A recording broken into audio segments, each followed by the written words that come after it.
Hey guys, this is Joe with the Hunting Junkies, and we're out here at our property, and we're in southwestern Ohio. And I've hunted this property, well, let's just say I've had access to this property my entire lifetime, so I'm 57 years old.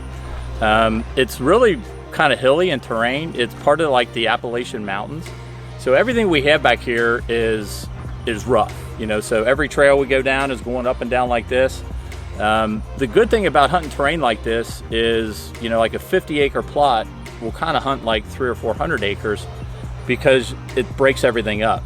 You know, if we're on one tree stand on a ravine, somebody could be 40, 50 yards over, but it's two ravines and a bunch of trees and everything's so thick back here that you don't even see each other. Deer move around and they bed so easily in all these different locations that you don't really have to worry about, you know, the deer transitioning from one side of the property to the other. They can bed and feed almost anywhere. You know, we really start managing this property probably about 15, 16 years ago, and we cleared this as our main food plot. So it's a good acre in size. What we're doing right now is we cut it a few times a year, and then we use, everything we use out here is Rackology products.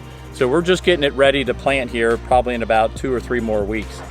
So we cut it today, and we're gonna kill it today, and then we'll come back in about 2 or 3 weeks and we're gonna plant. And we'll plant the brassicas mix.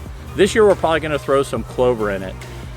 What we're trying to do this year is we got different food plots out here. This is our biggest main one, and we're gonna put all the seeds together on each plot. So instead of having different plots, our mix is gonna be on every plot.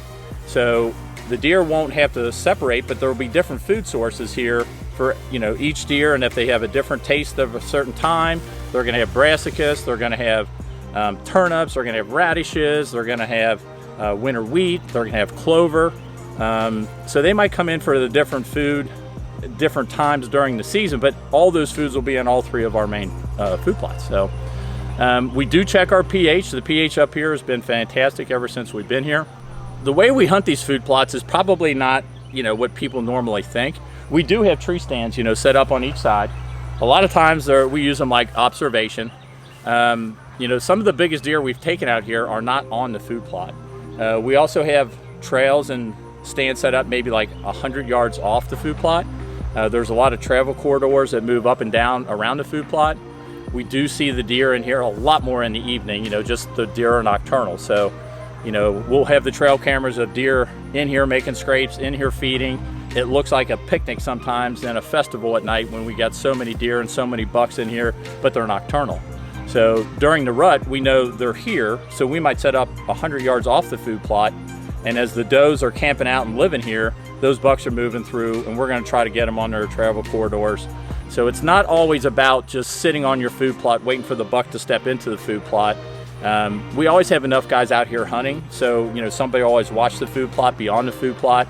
But we always are also hunting, you know, just say 100, 125 yards off the food plot.